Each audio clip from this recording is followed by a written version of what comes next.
안녕하세요. 엘사운드의 김용철입니다. 저희가 25강을 진행을 해왔어요. 음향에 대한 기초 이론과 기초 관련해서 여러분들과 같이 나눠봤는데요. 오늘은 좀 색다른 각도에서 한번 이야기를 해볼까 합니다. 오늘 같은 경우에는 음향에 관련된 최신 동향들에 대해서 이야기를 해볼까 합니다. 우리가 항상 쓰던 장비를 쓰다 보면은 여러분들 최신 어떤 기술들이 계속 나오고 있는지를 여러분들이 놓치는 경우가 많아요. 그러나 결국에는 여러분들 스스로가 그 기술에 대해서 습득을 못한다고 하면 점점 퇴보할 수밖에 없다는 거죠. 그렇기 때문에 여러분들 지금 모든 제조사들은 자기 나름대로 끊임없이 연구 개발을 하고 있어요. 그렇기 때문에 그들이 연구 개발한 그 제품에 대해서 어떤 특징을 갖고 있고 어떤 기술을 갖고 있고 어떤 방향을 가지고 지금 연구 개발을 하고 있는지에 대해서 여러분들이 좀 관심을 가져보면 좋은 공부거리가 되지 않나 저는 생각이 들어요. 그래야 많은 사람들과 대화 나눴을 때 그들과 어떤 같은 공유점을 찾을 수가 있는 거거든요. 여러분들 스스로가 이제 전문가로 이제 들어간다고 생각하시면 될 것 같아요. 그렇기 때문에 한 달에 한 번 정도는 이런 섹션을 만들어서 여러분들과 공유를 할 테니까 관심을 많이 가져주셨으면 감사할 것 같아요. 자, 들어가기 전에 여러분들 구독과 좋아요 그리고 댓글도 많이 남겨달라고 얘기를 하시더라고요. 댓글도 꼭 잊지 말아주시고 여러분들 바로 시작하도록 하겠습니다.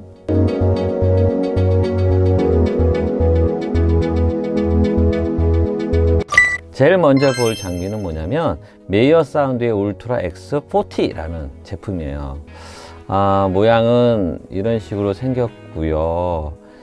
잘 보시면 가운데 혼이 있고 그 다음에 양쪽에 오퍼와 같은 스피커 드라이버가 들어져 있어요. 이것을 이 제조사에서 이렇게 얘기를 해요. 컨센트릭 드라이버 컨피규레이션 이라고 써 있어요. 이 뜻은 뭐냐면 제가 생각하기에는 이런 스피커라는 거죠.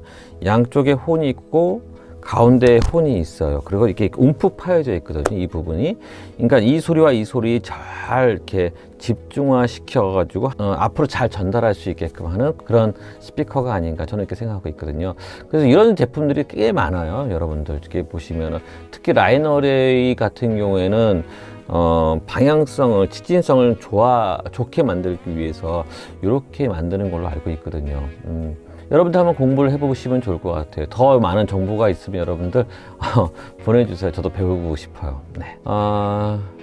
그리고 여기서는 이제 앰플리파이어하고 프로세서 자체가 엘리오 패밀리, 그러니까 그 메이어 사운드의 주력 모델이죠. 이 모델 것을 이제 채용을 했다고 하고 있고요.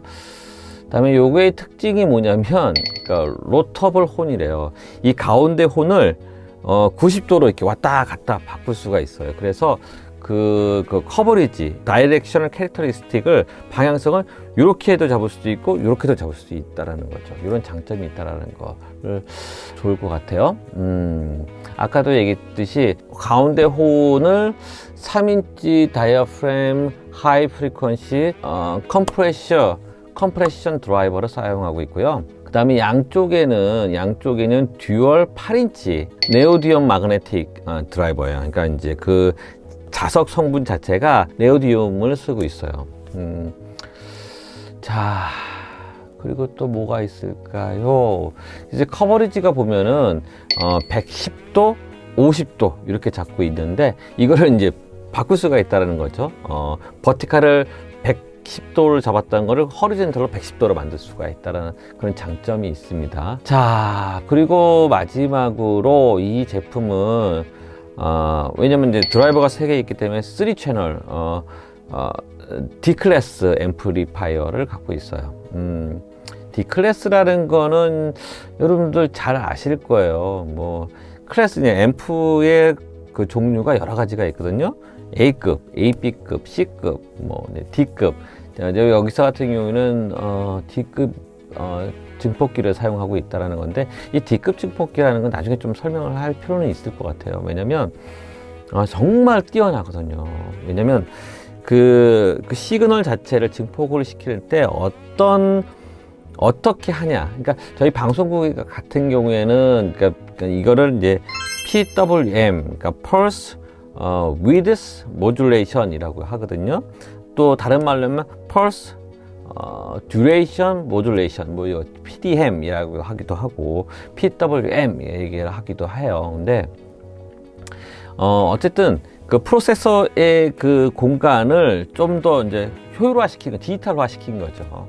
그리고 맨 마지막에 이것을 디지털 된 거를 다시 아날로그로 바꿔 가지고 출력으로 보내주는 거죠. 그러니까 증폭 효율이 너무 좋은 거야. A급, AB급이라는 건 뭐냐면 어떤 그 트랜지스터를 쓸 때 이제 왜곡 없이 잘 증폭시키기 위해서 A급을 써야 되는데 이제 효율이 떨어진다는 거죠. 그런 단점을 보완하기 위해서 D급 같은 경우에는 효율도 좋아지고 음질도 좋아지고 이런 증폭 방식이라서 이렇게 넘어가도록 하고요.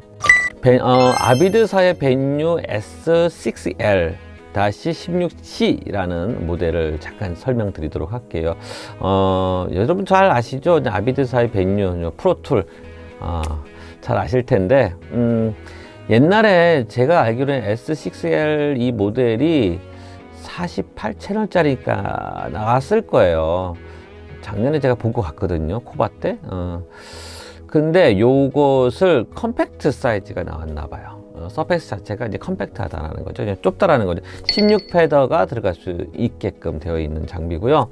그 다음에 32 어사이너블 너브를 갖고 있대요. 그러니까 이제 패더가 16개가 있고, 그 다음에 너브 돌리는 게 몇 개? 32개가 들어 있다고 얘기를 합니다. 괜찮은 것 같네요. 벤뉴 6.1 소프트웨어 그대로 사용하고 있고요. 이건 장점이 또 있네요. 이제 128트랙에 리던던트 프로툴을 갖고 있어요. 그래서 레코딩 할 때 이제 좋을 것 같아요. 뭐 48채널 같은 경우는 300 몇 개인 걸로 알고 있는데, 그보다 좀 떨어지지만, 128트랙 여러분들 쓸 일이 이 정도면 충분하지 않나 저는 생각이 들고요. 또 중요한 게 한 가지가 있네요. 이거 같은 경우에는 이더넷 AVB를 갖고 있대요. 시스템을 갖고 있대요. 이 이더넷 AVB가 뭔지 잠깐 설명을 하도록 할게요. 이게 보면 잘 그림을 보시면 오디오 비디오 브릿지라는 뜻이거든요. 이더넷 오디오 비디오 브릿지. 그러니까 이제 여러분이 생각하는 이더넷 통신이 있잖아요. 인터넷, 그러니까 랜을 이렇게 꽂아 쓰는 거. 요 통신 자체가 오디오하고 비디오 모든 걸 다 이제 연결을 시켜준다라는 그런 의미예요. 지금 보시면 이런 그림을 보시면 아실 거예요.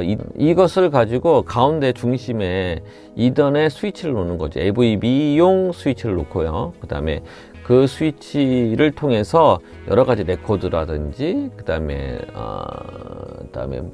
퍼스널 믹서, 모니터 믹서 있잖아요. 우리가 이제 모니터하기 위해서 하는 그것도 지원이 되고요. 또 여기 장점이 있네요. PoE 지원이 된대요. 그렇다는 건 뭐냐면 우리가 이제 전원선을 따로 끌고 가지 않고도 우리가 사용할 수 있다라는 거죠. 장점이죠. 아이패드 통신을 통해서 이제 원격으로 이제 조정도 가능할 거고요. 네, 뭐 이렇게 됐다라는 장비네요. 네.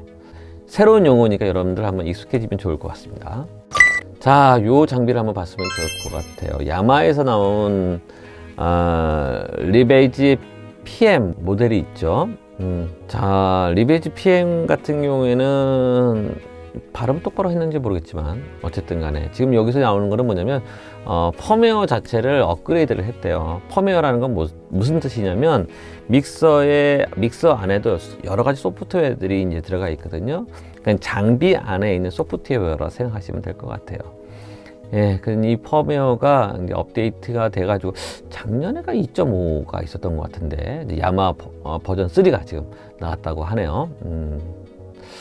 자, 이 소프트웨어를 보니까 좀 특이한 게 하나가 있네요. 저 노란색으로 써 있는 이게 난스 다이나믹 노이즈 서프레서 플러그인이라고 써 있는 부분이 있어요. 그러니까 이제 펌웨어를 업그레이드를 했다는 건 뭐냐면 그 안에 플러그인들을 많이 집어넣었다고 생각하시면 될 것 같아요. 왜냐면 많은 사람들이 이렇게 이제 프로급, 이제 이거 같은 경우는 하이엔드급이거든요. 그러니까 이제 플래그십 모델이고요. 상당히 비싼 모델인데 여기다가 이제 좀 소프트웨어를 업그레이드 했다라는 거면 많은 플러그인들을 집어넣었겠죠. 지금 난스 다이나믹 노이즈 서프레서 플러그인이라는 건 뭐냐면 난스라는 게 뭐냐면 이거예요. 그러니까 여러분들이 이제 그 녹음을 하게 되면은 백그라운드 노이즈가 있거든요. 백그라운드 노이즈를 이거는 이 플러그인들은 다 없애줘요. 신기할 정도로 없애줘요. 그러니까 우리가 이제 레코딩을 할 때 이제 플러그인들 이런 걸 좀 사거든요. 그냥 난스 플러그인을 사는 이유가 뭐냐면 여러분들이 이제 영상 같은 경우를 녹음을 했어요. 그러니까 어떤 현장에서. 그러면 현장에 어떤 방음 시설이, 그러니까 음향 시설이 안 되어 있는 곳에서 이제 녹음을 하다 보면은 반사돼서 들어오는 많은 노이즈들이 있거든요. 그건 백그라운드 노이즈라고 얘기를 해요. 그 노이즈들로 인해서 그 스피치, 사람이 말하는 그 스피치가 잘 전달이 안 되는 경우가 좀 많아요. 명료하지가 않은 때가 많다라는 거죠. 근데 그 플러그인을 사용하면 신기하게 그 노이즈가 사라지는 거예요. 사라져요. 이게 이제 난스 플러그인이었는데 이거를 믹서에다가 집어넣은 거예요. 그렇다는 건 뭐냐면 실시간적으로 여러분들이 이제 믹서를 컨트롤하면서 실시간적으로 그런 노이즈를 제거할 수 있다는 건 정말 대단한 거죠. 뛰어난 것 같아요. 자, 일렉트릭 보이스, 그러니까 EV사의 RD420과 RD520에 대해서 한번 이야기를 해보도록 할게요.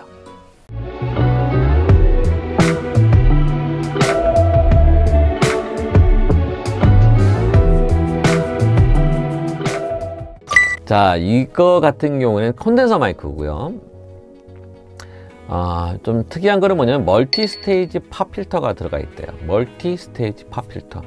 여러분들 이제 그 핸드헬드 이제 마이크 같은 경우에는 가장 왜냐면 근접해서 우리가 이제 마이킹을 하잖아요. 마이크를 이제 수음을 한단 말이죠. 그러다 보면은 가장 큰 문제가 뭐냐면 파핑 노이즈라고 있어요. 이런 바람 소리 들어가는 소리가 이 마이크에 이제 들어간다는 거죠. 이런 게 가장 큰 단점인데 이거를 최소화시키는 어떤 기술이 들어가 있대요. 필터가 들어가 있대요. 그런 장점이 있다고 얘기를 했고요. 두 번째는 뭐냐면 인터널 샥 마운트가 있다고 하네요. 인터널 샥 마운트. 그러니까 우리가 녹음실에 쓰게 되면은 687 뭐 이런 그러니까 노이만사의 687을 이렇게 보면 대표적이잖아요.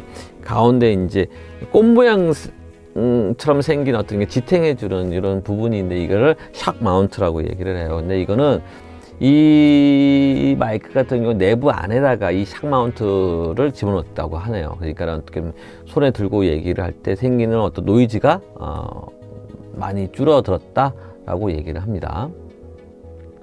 자, RD420은 카디오이드 패턴을 갖고 있고요. RD520은 슈퍼카디오이드 형태를 갖고 있습니다. 지난번에 제가 이제 마이크에 대해서 여러분들과 얘기를 했었잖아요.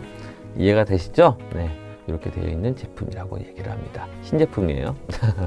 자, 오늘 이렇게 해서 오늘 강의를 마치도록 하겠습니다. 정말 정신없이 진행한 것 같아요. 왜냐면 이게 처음 하는 거라서 내용은 되게 많은데 그 많은 내용을 여러분들한테 전달하려고 하니까는 한계가 있는 것 같아요. 그렇다고 무한대로 시간 늘릴 수도 없고 정해져 있는 시간 안에 여러분들한테 공유를 했어야 되는 건데 제가 조금 부족했던 것 같습니다. 다음번 강의 때는 좀 더 체계를 잡아서 한번 얘기를 하도록 할게요. 그래서 너무 양을 많이 늘리는 것보다는 정말 중요한 몇 개만 포인트만 잡아가지고 여러분들과 이렇게 나눠보도록 할게요. 다음번에 있을 최신 동향에 대해서 기대해 주셨으면 좋을 것 같고요. 한 달에 한 번은 꼭 이렇게 진행하도록 하겠습니다. 그러니까 여러분들 구독과 좋아요 잊지 말아 주시고요. 정말로 감사드립니다. 고맙습니다.